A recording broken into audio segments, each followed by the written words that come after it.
E aí, galerinha do primeiro ano, tudo aí tranquilo com vocês? Todo mundo aí estudando nessa quarentena, todo mundo tirando as dúvidas, todo mundo aí no livro, resolveu as questões. Bom, gente, vamos aqui para a aula de número 11, vamos resolver os exercícios que estão no volume 2, tá? Ligações químicas, e aqui eu vou trazer questões que envolvem tanto o conteúdo de ligações iônicas, ligações covalentes e ligações metálicas, tá certo? Então aqui vamos dar continuidade aqui aos nossos assuntos, e vamos acabar entendendo melhor esse conteúdo de ligações químicas, tá certo? A gente vai entendendo melhor à medida que a gente vai resolvendo as questões, tá? Então vamos lá para a questão de número 5, da página 448. Eu selecionei aqui algumas questões que vão englobar todo o conteúdo de forma bem mais simples para você entender aí de casa, tá certo? Então vamos lá para a questão de número 5, na página 448. A tabela a seguir apresenta as estruturas de Lewis para alguns elementos. Os pontos representam os elétrons de valência. Estão corretamente representadas as estruturas. Bom, gente, aqui. Vamos ver aqui quais são as estruturas que estão corretamente representadas. Olha, a gente sabe aqui, gente, olha, eu preciso da tabela periódica aqui do meu ladinho para mim poder entender melhor como é que funciona essa questão aí, tá?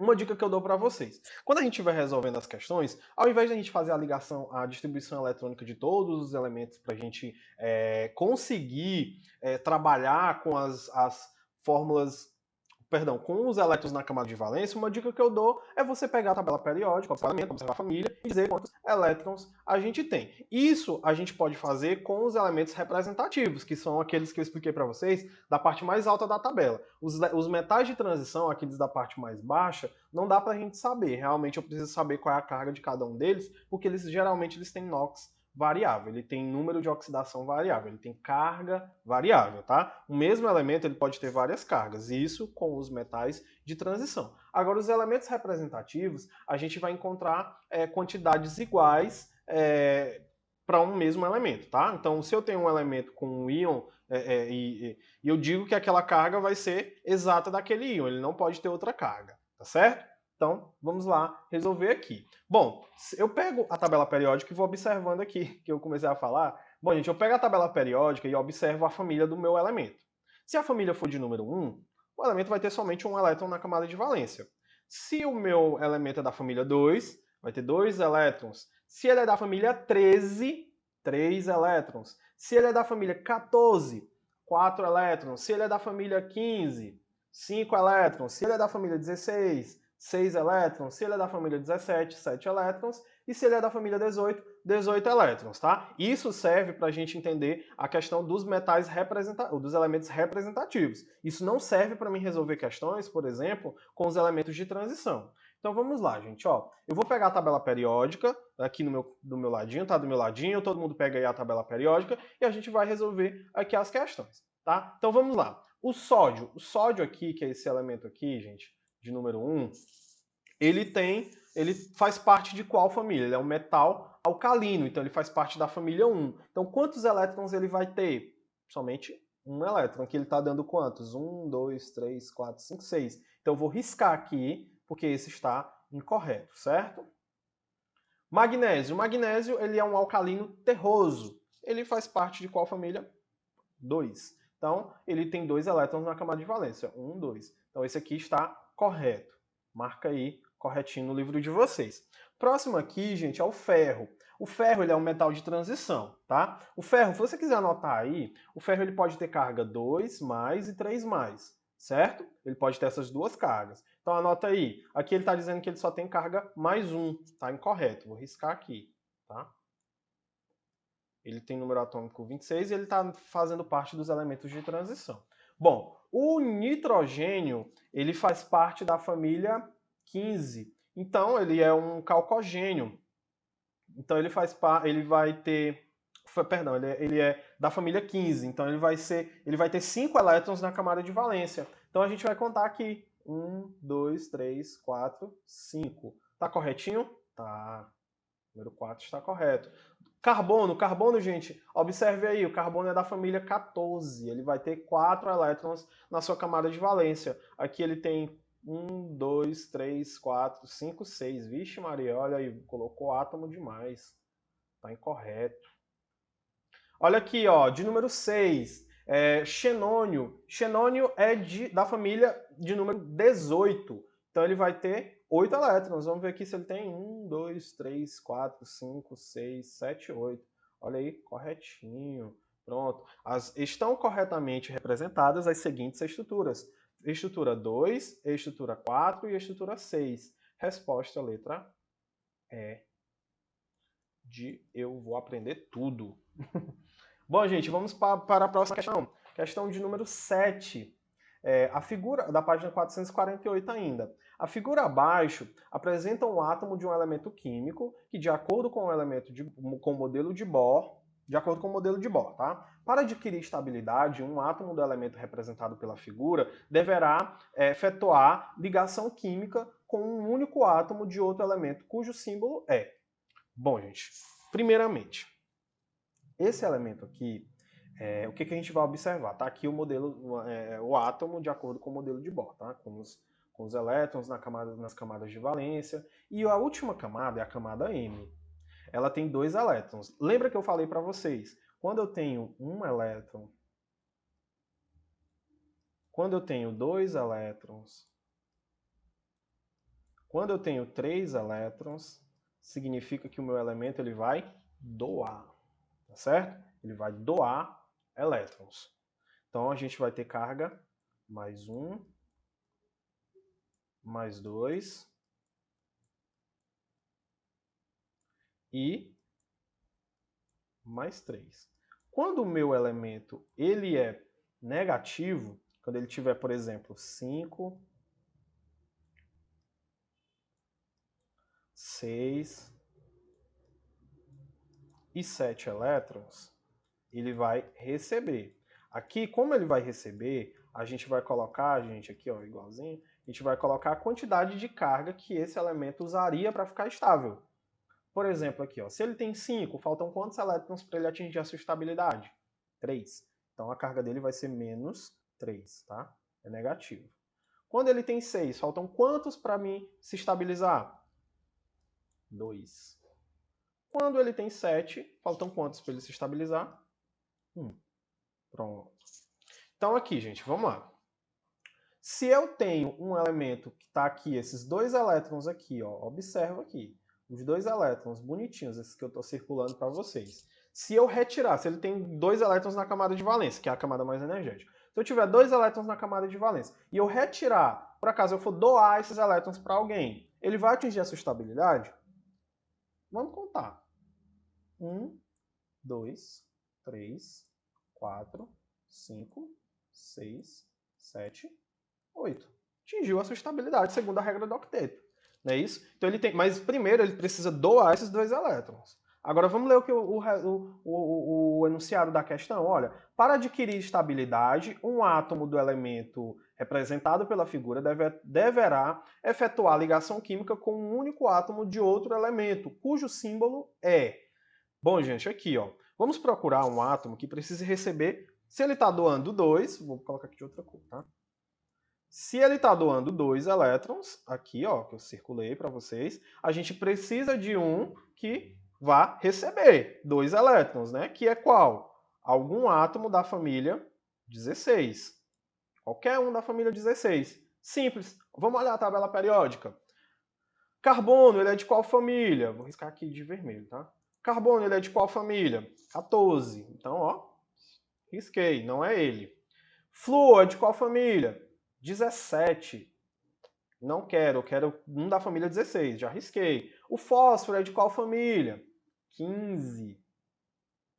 Já risquei, não é o que eu quero. E o enxofre é de qual família? 16. O enxofre ele precisa receber 2 elétrons para ficar estável, tá? A última camada dele vai ter 6 elétrons, então ele vai necessitar de 2 elétrons para atingir essa estabilidade, tá certo? Então aqui eu vou marcar a letra D como a resposta correta, tá? E a letra E está dando um G minúsculo, não tem esse elemento G minúsculo, tá? A gente sabe que os elementos eles têm representação maiúscula, certo? Quando a gente só tem uma letra, e quando a gente tem 2 letras, aí sim que a gente fica uma maiúscula e uma minúscula, tá certo? Mas aí a resposta correta é a letra D, porque o enxofre é o único que bate com essas perspectivas, né? Com essas características que o enunciado da minha questão tá nos dando. Certinho? Todo mundo acertou? Vamos para a próxima questão, gente. Questão de número 1 da página 456. Um composto iônico é geralmente formado a partir de elementos que possuem, vamos ver aqui, letra A, energia de ionização muito distintas entre si. Já é a alternativa correta, tá, gente? Então é aqui, ó, letra A, marca aí, energia de ionização muito distintas entre si, muito diferentes entre si. Um precisa ter uma grande energia de ionização e o outro não, para eles se juntarem, tá certo? Elevadas energias de ionização não é o correto. Raios atômicos semelhantes também não é o correto, porque a gente teria somente um lado por exemplo, vamos supor que eu tenho uma ligação só com elementos do lado esquerdo da minha tabela, que é o maior raio atômico. Vai juntar, vai fazer uma ligação iônica? Não, porque ali a gente só vai ter metais. Para mim ter uma ligação iônica, eu teria que ter metais e ametais. Metais com maior raio atômico e ametais que têm um menor raio atômico, tá certo? Então aqui a letra C está incorreta. Eu estou só explicando por que não é as outras, tá, gente? Letra D, elevadas afinidades eletrônicas. Olha aqui, também não. Tem que ser distintas, tem que ser diferentes. Aí a letra E, massas atômicas elevadas. Gente, ligações químicas não tem nada a ver com massa atômica não, tá? Então, não errem, por favor. Vamos para a próxima questão. Questão 3, página 456. Os átomos de um elemento químico metálico possuem cada um 3 prótons, 4 nêutrons e 3 elétrons. A energia de ionização desse elemento está entre as mais baixas dos elementos da tabela periódica. Ao interagir com o halogênio, esses átomos têm alterado o número de... Bom, gente, de que é que ele vai alterar o número aqui, gente? Quando ele interage com esse halogênio. Se ele tem 3 prótons, geralmente ele vai ser um metal, tá? Vai ter um metal, que ele está falando aqui que a energia de ionização desse elemento é muito baixa. Quando a gente tem energia de ionização muito alta, eu tenho um metal. Tá? O contrário da energia de ionização muito alta, que a gente tem de um lado, observa aí a tabela periódica que vocês pegaram. De um lado eu tenho ametais, né? Elevado, energia de ionização. Do outro lado, eu tenho baixo, do lado esquerdo da minha tabela periódica, a energia de ionização vai ser muito baixa. Tá? Então ali eu tenho quais elementos? Os metais, certo? Então ali, quando eu interajo esse metal aqui com um halogênio, que é um ametal, o que a gente vai alterar? O número de elétrons, tá certo? O número de elétrons vai alterar. Poxa, professor, ainda não entendi. Por que o número de elétrons vai se alterar? Porque, gente, é o seguinte, é muito simples. Olha, se eu tenho um metal e eu tenho um ametal, eles vão fazer o quê, ó? Pum, vão se juntar. Então um vai doar e o outro vai receber. Que tipo de ligação é essa? Eu vou escrevendo aí, quem acertar ganha. I-O-N-K. Olha aí, quem acertou ganhou. Ganhou mais conhecimento. Bom, gente, então aí temos a ligação iônica, tá certo? Então aí a gente tem transformação de cátions, tá? De cátions para esse metal, tá? No caso do halogênio, ele não vai se transformar em cátion, ele vai se transformar em quem? Em ânions, tá? Quando a gente tem metal é cátion, anota aí, gente, anota aí no cantinho. Bem aqui, ó, eu vou voltar aqui, ó. Tá vendo essa questão 1? Bem aqui, a gente tem esse mais 1, mais 2 e mais 3, você circula, coloca aí cátions. E aqui, ó, você vai circular e colocar ânions, tá? Passa aqui. Colocou cátions e ânions, marcou a letra E na terceira questão, da página 456. Ótimo. Vamos para a próxima questão aqui, vamos para a questão de número 7. Vixe, essa questão é um pouco grande, mas vamos lá. O amianto, conhecido também como asbesto, é um material constituído por fibras incombustíveis. Esse é empregado como matéria-prima na fabricação de materiais isolantes usados na construção civil como fibrocimento. O uso dessas fibras vem tendo queda desde a década de 1960, quando estudos confirmaram os efeitos cancerígenos desse material, principalmente sobre o aparelho respiratório. Entre seus componentes, além do SiO2, estão o óxido de magnésio, né, o MgO, e o óxido de alumínio, Al2O3. Em relação ao composto MgO, analise as afirmativas. Vamos lá, vou botar ele aqui embaixo, tá, gente? Ainda continue com a tabela aí, tá, gente? Mg e O. Aqui, na verdade, essa questão aqui não é necessária a tabela, porque a gente está vendo aqui, pessoal, uma quantidade igual de... Vixe, a minha câmera parou. Ela vai estar uma quantidade igual de... Ele já está dando aqui os elementos, tá? O número atômico deles, certo? Mas aqui você pode fazer o seguinte, você pode colocar aqui o número atômico, de fazer a distribuição eletrônica e encontrar os elétrons na camada de valência, tá? Então aqui eu tenho o número atômico 12, eu já posso fazer aqui a distribuição eletrônica. 1s2, 2s2, 2p6, 3s2. Pronto. Já encontrei aqui, o meu maior nível é o 3, então eu vou ter 2 elétrons na camada de valência. Ele vai ter carga mais 2, tá? Já que o meu oxigênio ele tem número atômico 8, então vamos lá. 1s2, 2s2, 2p4. Pronto. 2p4.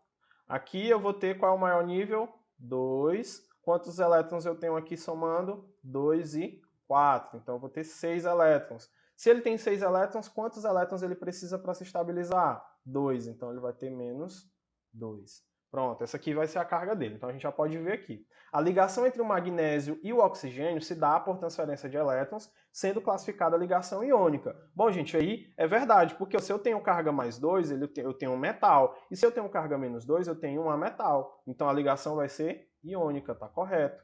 No segundo item, aqui no segundo item, gente, eu tenho... Os átomos não alcançaram as configurações do gás nobre após a ligação. É mentira, tá correto, ou tá errado, gente, esse aqui. Ele não atinge os 8 elétrons ele está dizendo aqui que ele não atinge os 8 elétrons, que é o do gás nobre, após a ligação. Sim, não, gente, eles atingem essa mesma quantidade, eles ficam com 8, tanto o magnésio quanto o oxigênio, tá? Então ele está errado. O terceiro item diz assim, após a ligação entre os átomos de oxigênio, de magnésio e oxigênio, a formação de um cátion, Mg2+, e um ânion, O2-. Sim, gente, tá correto, tá? Então aí vemos aí a sétima questão, letrinha E. Aqui, gente, 10ª questão. Explique o motivo das altas temperaturas de fusão dos compostos iônicos. Bom, gente, essa explicação eu vou ditar e vocês vão escrever aí no caderninho de vocês, tá? Essa questão do motivo das altas temperaturas de fusão e de ebulição dos compostos iônicos, gente, é porque é o seguinte, quando eu tenho...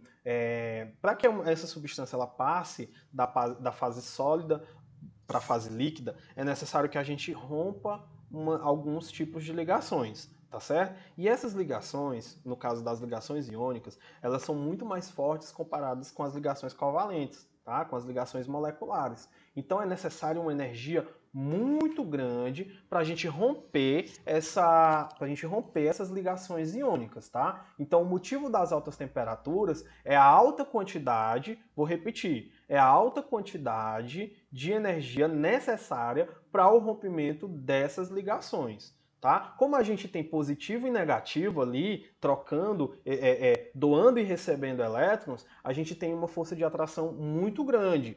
Por exemplo, nas ligações moleculares a gente não tem, a gente só tem ligação ali com ânions, tá? Só tem o negativo, então as forças de atração são mais fracas, tá certo? Vou falar de novo. Então, o motivo são a alta energia empregada para esse rompimento das ligações iônicas, certo?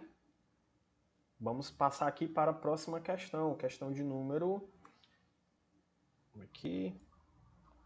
Opa, questão de número 11. Pronto, questão de número 11, ela diz o seguinte, a propriedade que pode ser atribuída à maioria dos compostos iônicos, isto é, compostos caracterizados predominantemente por ligações iônicas entre si, vamos lá, ler aqui todas as alternativas. Letra A. Dissolvidos em água formam soluções ácidas. Dissolvidos em água formam soluções ácidas. Não, gente, isso está incorreto. Dissolvidos em água não formam soluções ácidas. Tá? Isso é uma característica de ácidos. Tá? Letra B. Dissolve-se em gasolina diminuindo a sua octanagem. Bom, gente, isso não tem nenhuma relação. Dissolver ligações de compostos iônicos não vão dissolver em gasolina diminuindo a sua octanagem. Não, isso não tem nada de relação, não tem nada a ver, tá?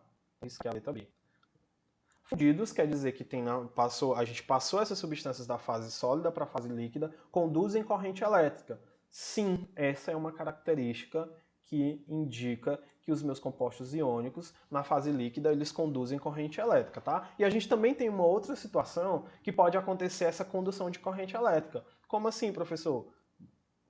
Por exemplo, quando eu dissolvo esses meus compostos iônicos em água, em solução aquosa, eles vão conduzir corrente elétrica, tá certo? A gente rompe o retículo cristalino e a condução de corrente elétrica já é mais facilitada, tá? Então vamos aqui para a letra D. Possuem baixos pontos de fusão e de ebulição. Isso é incorreto, eles possuem altos pontos de fusão e de ebulição, tá?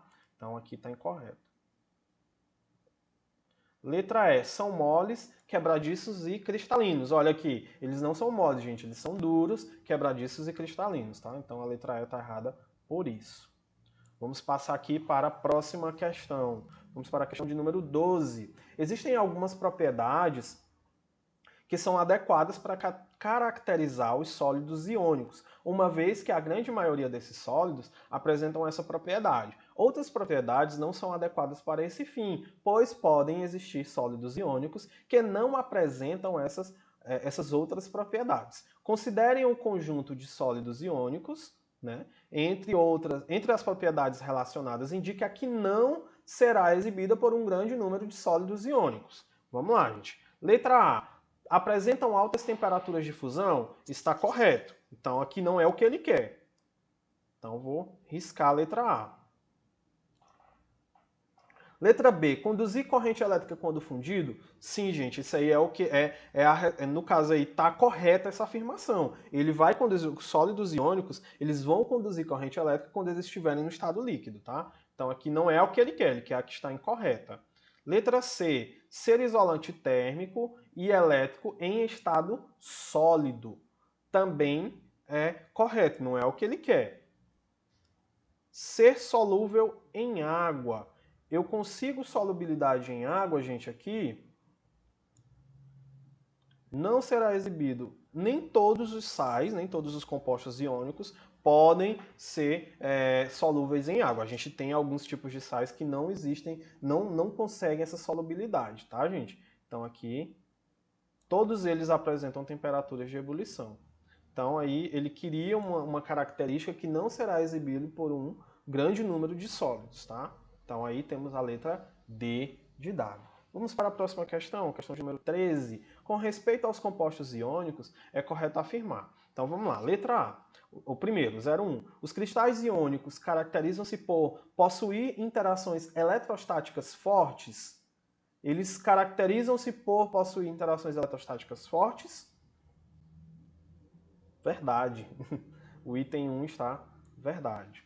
Vamos para o item 2. Brilho metálico é uma propriedade característica dos compostos iônicos? Não, gente. Brilho metálico é uma característica dos compostos metálicos, tá? Não dos compostos iônicos. Na combinação química entre átomos de magnésio e nitrogênio, pode resultar numa fórmula Mg2N3? Vamos ver aqui. É muito simples, tá? Mg, só a gente pegar aqui na tabelinha periódica qual é a carga de cada um deles e fazer o joguinho de sinal que eu ensinei para vocês.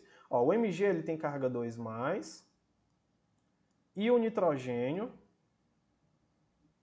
tem carga 3-. Então o que eu vou fazer aqui? Vou mudar bem que a cor da minha canetinha. Aqui, ó, o 2, esse número 2 aqui, ele vem para frente do nitrogênio. E o número 3, que está na frente do nitrogênio, a gente puxa ele para baixo do Mg. Como é que vai ficar aqui agora? Mg3,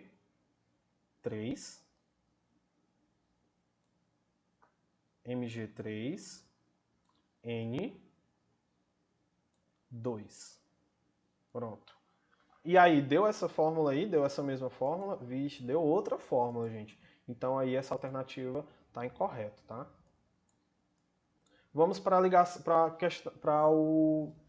afirmação 08. Na formação da ligação iônica, quando um átomo de metal cede elétrons, transforma-se num cátion. com a configuração eletrônica semelhante à de um gás nobre. Isso é verdade, gente. Lembra no exemplo da primeira questão? A gente doou 2 elétrons. Eu vou até voltar aqui só para vocês entenderem melhor. Olha aqui, ó. Ele doou 2 elétrons. Cadê? Aqui, ó. Ele doou 2 elétrons. Tá aqui, esses 2 elétrons que ele doou. E agora ele conseguiu os 8. Vou mudar a canetinha de cor aqui pra gente ver se deu certo mesmo. 1, 2, 3, 4, 5, 6, 7, 8. Aí, deu certo, tá? Então ali, aquela afirmativa 08 está correto. Então vou botar aqui, correto. 16. Soluções aquosas de compostos iônicos conduzem corrente elétrica devido à presença de íons livres em água. Isso também é verdade, gente. Quando a gente dissolve esse meu sal, esse composto iônico ali na água, ele vai romper o retículo cristalino, que é o que prende os elétrons dentro do meu composto. Quando a gente não tem o retículo cristalino, essa barreira que está impedindo dos meus elétrons andarem, né, na minha substância, a gente não conduz corrente elétrica. Agora, quando a gente rompe essa barreira, a gente pode muito bem ter essa condução de corrente elétrica, essa facilidade da condução de corrente elétrica em água, certo?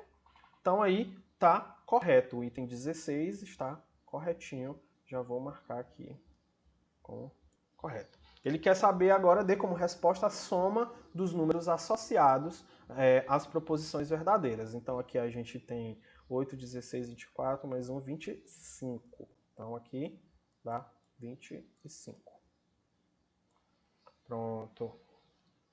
Vamos aqui para mais uma questão. Se o caráter iônico entre 2 ou mais átomos de elementos químicos diferentes é tanto maior quanto for a diferença da eletronegatividade entre eles, a alternativa que apresenta a substância que possui caráter iônico mais acentuado é... Bom, gente, o que eu quero aqui? É muito simples.